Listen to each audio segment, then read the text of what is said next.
अस्सलाम वालेकुम नाज़रीन, ये मेरा यूट्यूब चैनल है और मैं आतिफ खान हूँ।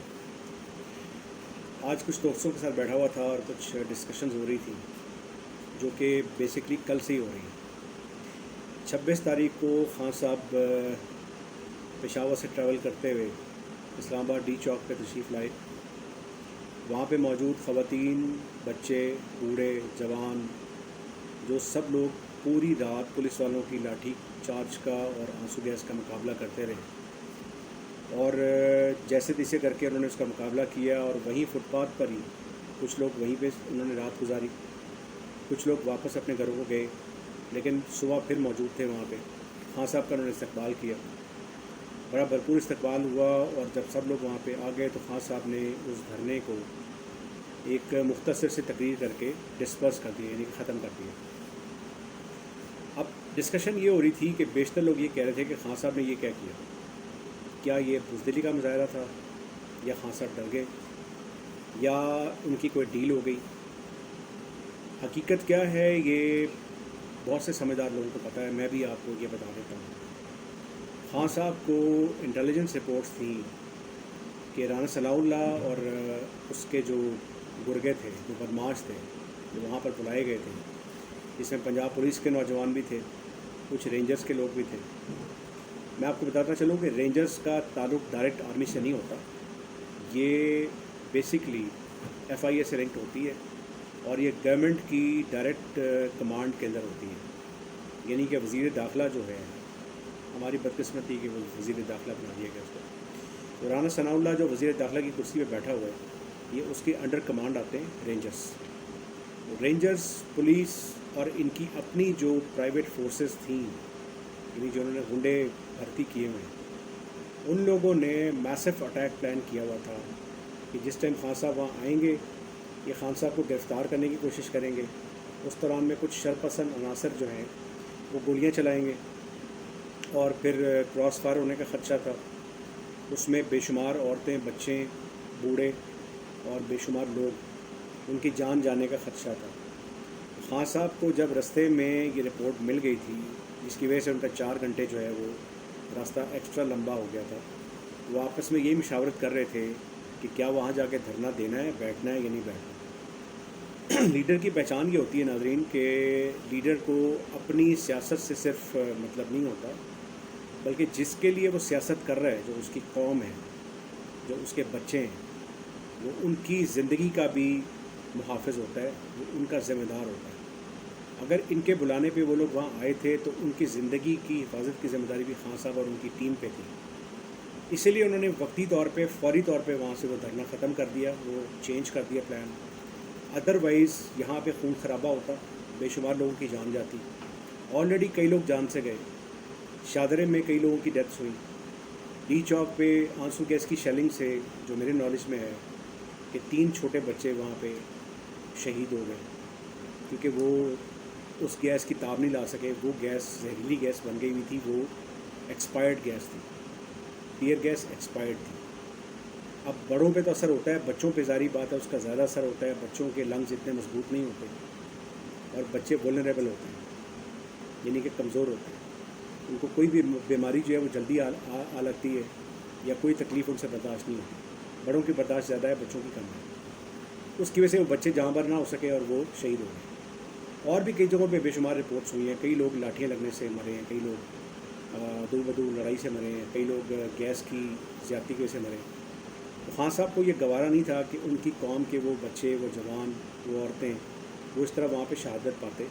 इसलिए उन्होंने बहुत अक्लमंदी का मुजाहरा करते हुए वहाँ से वो वाइंड अप किया और उनको ये गारंटी दी गई थी, ये नाम कोई सामने नहीं लेके आ रहा, मैं भी वो नाम जानता हूँ लेकिन मैं अभी आपको ज़ाहिर नहीं कर सकता। बेसिकली उनको गारंटी दी गई थी कि जी 6 दिन के बाद आपका मैटर जो है वो सॉल्व हो जाएगा, असेंबली तहलील होंगी, बजट से पेश करने दिया जाए। बजट पेश हो गया, असेंबली तहलील होंगी, बिल्कुल होंगी, लेकिन कब होंगी ये अभी हतमी डेट नहीं दी जा सकती। अगर सोचा नाज़रीन, हतमी डेट अभी अनाउंस नहीं हो सकती। पहले तो बजट पेश हुआ, पेट्रोल बम गिरा दिया गया, 180 रुपये पे पेट्रोल गया है, लेकिन ये 180 पे नहीं रुकेगा।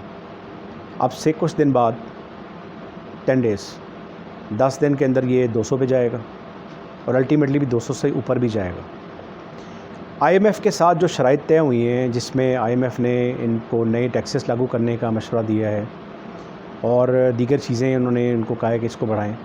IMF ڈائریکٹ ان کو پیٹرول بڑھانے کا نہیں کہتی، یہ پیٹرول بڑھانا گورنمنٹ کی پالیسیز ہوتی ہیں۔ پیٹرول یا پیٹرولیم کی جو بھی مصنوعات ہیں، یہ گورنمنٹ کی پالیسیز ہوتی ہیں کہ یہاں سے انہوں نے یہ پیسے یہ ٹیکسز کی شکل میں عوام سے وصول کرنے ہوتے ہیں، اور اس کے بعد وہ IMF کی جو قسطیں ہیں وہ دینے کے لیے وہ پیسے اکٹھے کرتے ہیں۔ پیسے تو اکٹھے ہو جاتے ہیں، عمران خان صاحب نے بھی اکٹھے کر لیے تھے۔ انہوں نے پیٹرول دنیا جہان میں مہنگا ہے، ہم مانتے ہیں اس چیز کو۔ عمران خان صاحب نے یہ پیٹرول کی جو سبسڈی ہے، جو پرائسز ہیں، سبسڈی اس لیے دی گئی تھی کہ لوگ آسانی سے پیٹرول کے پیسے جو ہیں وہ ادا کر سکیں، مہنگائی سے بچ سکیں، کیونکہ اب جو مہنگائی کا طوفان آئے گا نا، وہ آپ سب دیکھ لیجئے گا۔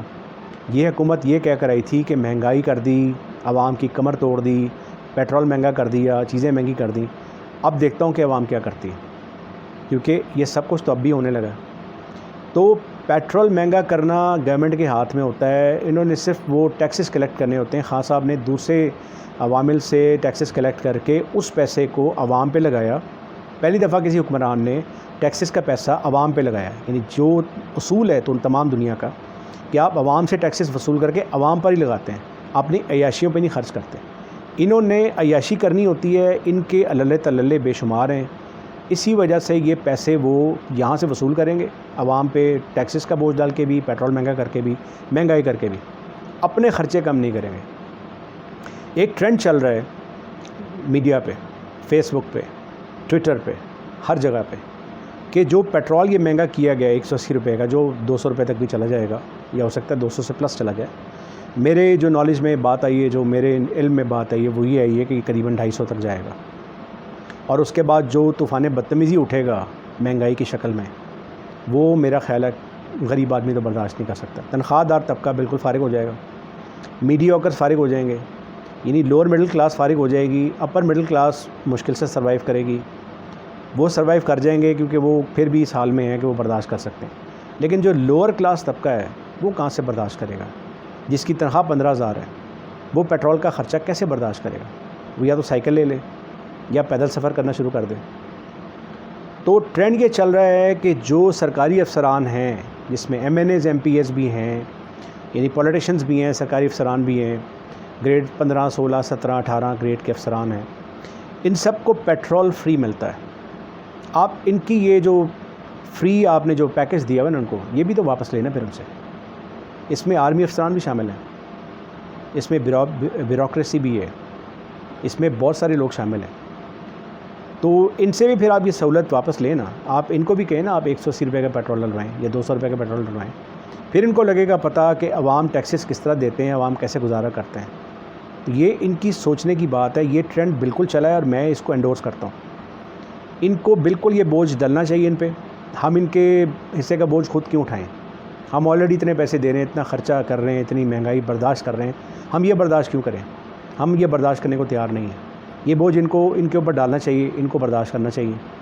اور بھی کئی چیزیں ہیں، وہ بھی میں ڈگ آؤٹ کر کے نکال کے لے کے آؤں گا اور لوگوں کے سامنے لے کر آؤں گا کہ اور بھی کئی چیزیں ان کو ملتی ہیں۔ مثلا وابڈا کے جو ملازمین ہیں ان کو فری یونٹس ملتے ہیں، اور ان کے افسران کو رینٹ نہیں دینا پڑتا، ان کا جو فیول جو چارجز ہیں وہ ایڈجسٹ ہوتے ہیں، بے شمار ان کی فیسلٹیز ہوتی ہیں، ان کو ملازمین دیے جاتے ہیں، ان کو پیسے خرچ نہیں کرنے پڑتے، اور اس کے باوجود ان کی بے شمار تنخواہ، ہیوی تنخواہ دی جاتی ہے ان کو۔